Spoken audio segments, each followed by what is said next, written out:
Nixon in 1968 on the Vietnam War.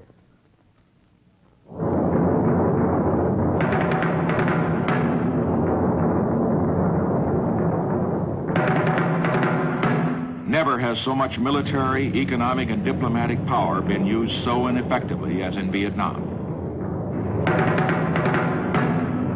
If after all of this time and all of this sacrifice and all of this support, there is still no end in sight, then I say the time has come for the American people to turn to new leadership, not tied to the policies and mistakes of the past.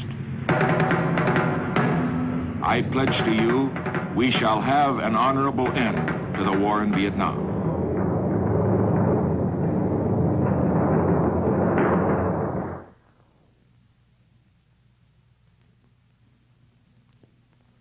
This time, vote like your whole world depended on it. President Nixon campaigned for the presidency in 1968 for the first time. He ran on a platform of peace with other nations, primarily in Vietnam and other communist nations such as China and the Soviet Union. In the presidential campaign ad previously shown, Richard Nixon depicted various images of suffering, deprivation, and death amongst the Vietnamese people and United States soldiers stationed in that country fighting the war. Nixon described the futility of further drawing out the pointless war in which so much economic and military effort was already wasted. The concluding statement of this commercial was, "This time, vote like your whole world depended on it." This statement signifies the faith that Richard Nixon wanted Americans to have in him, to believe that he could indeed save the world by ending the Vietnam War. This commercial to promote Nixon was a foreshadowing of what was to come in Nixon's upcoming presidency. In his first term, Nixon reduced the amount of troops stationed abroad in the Vietnam region.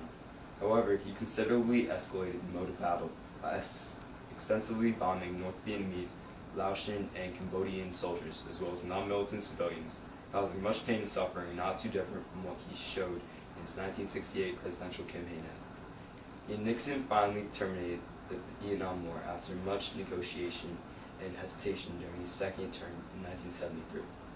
Richard Nixon managed to achieve peace with honor he promised during his 1968 campaign, albeit much later than many Americans would have preferred. Starring Keshav Bolani.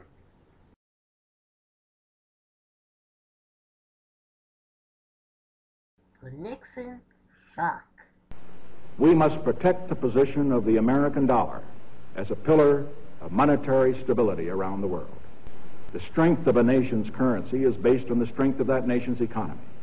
And the American economy is by far the strongest in the world. Accordingly, I have directed the Secretary of the Treasury to take the action necessary to defend the dollar against the speculators. I have directed Secretary Connally to suspend temporarily the convertibility of the dollar into gold or other reserve as what is called devaluation. If you want to buy a foreign car or take a trip abroad, market conditions may cause your dollar to buy slightly less. But if you are among the overwhelming majority of Americans who buy American-made products in America, your dollar will be worth just as much tomorrow as it is today. Now, this action will not win us any friends among the international money traders. But our primary concern is with the American workers and with fair competition around the world. To our friends abroad, including the many responsible members of the international banking community who are dedicated to stability and the flow of trade, I give this assurance. The United States has always been and will continue to be a forward-looking and trustworthy trading partner. In full cooperation with the International Monetary Fund and those who trade with us, we will press for the necessary reforms to set up an urgently needed new international monetary system. I am determined that the American dollar must never again be a hostage in the hands of international speculators. As a result of these actions, the product of American labor will be more competitive, and the unfair edge that some of our foreign competition has will be removed. The previously shown collection of video clips was compiled from the Bretton Woods speech Nixon gave to the American public on August 15th of 1971. The purpose of this speech was to inform American citizens of the Nixon administration's dramatic changes to America's international economic position. In 1944, the United States representatives and representatives from various other countries around the world met at a hotel in Bretton Woods, New Hampshire, to discuss a new monetary policy in international business. They decided to tie all of the participating countries' currencies to the US dollar, thus creating exchange rates for many currencies around the world based on the value of the American dollar.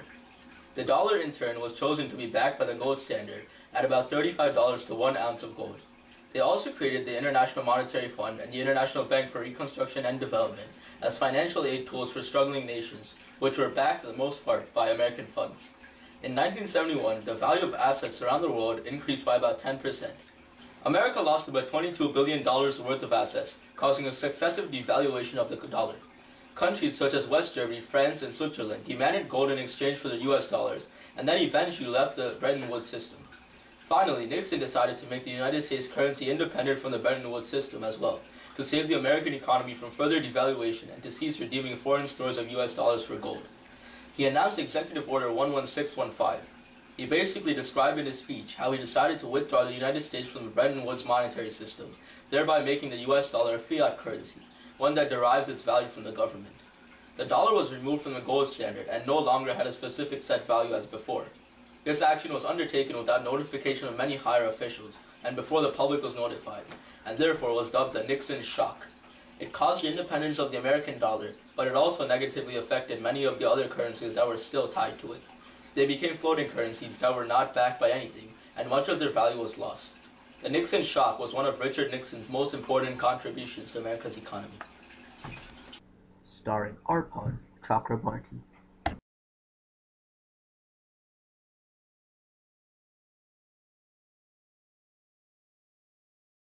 Each of us all across this great land has a stake in maintaining and improving environmental quality, clean air and clean water, the wise use of our land, the protection of wildlife and natural beauty, parks for all to enjoy.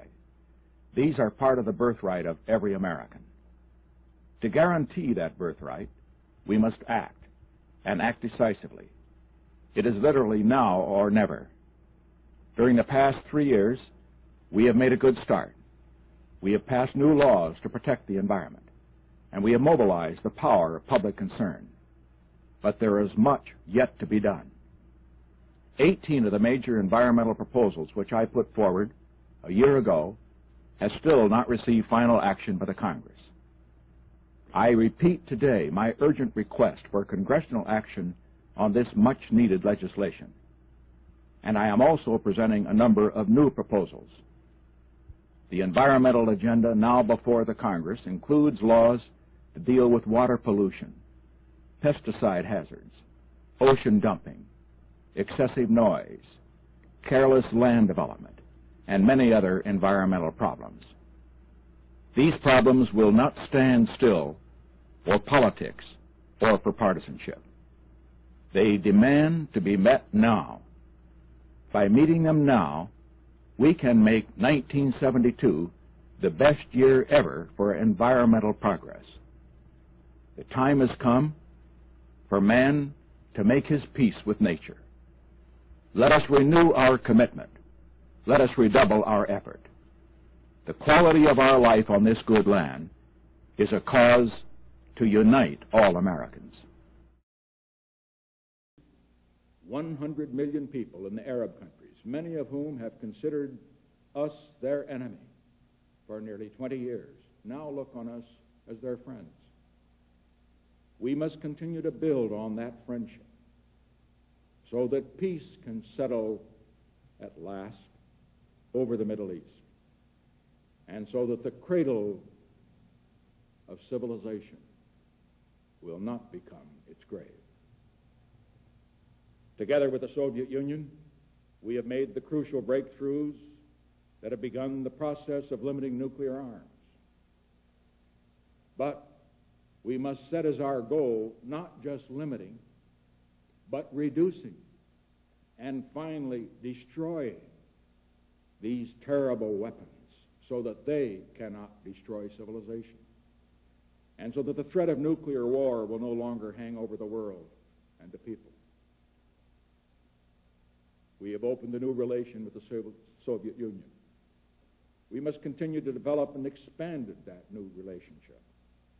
so that the two strongest nations of the world will live together in cooperation rather than confrontation. Around the world, in Asia, in Africa, in Latin America, in the Middle East, there are millions of people who live in terrible poverty, even starvation.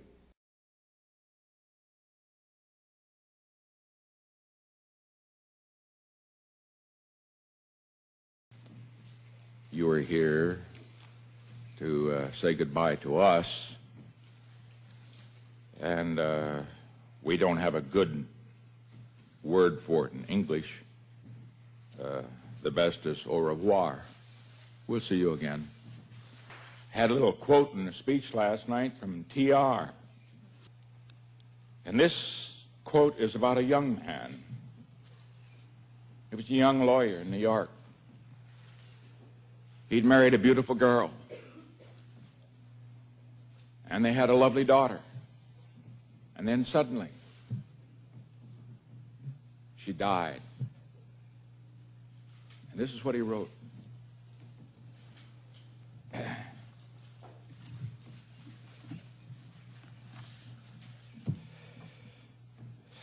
This was in his diary.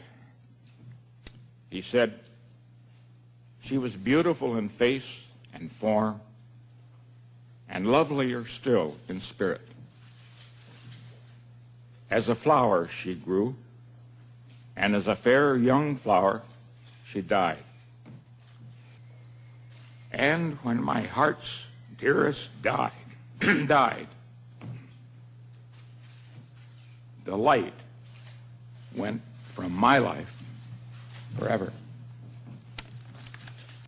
It's only a beginning, always. The young must know it. The old must know it. Because the greatness comes not when things go always good for you, but the greatness comes and you're really tested when you take some knocks, some disappointments, when sadness comes. Because only if you've been in the deepest valley can you ever know how magnificent it is to be on the highest mountain.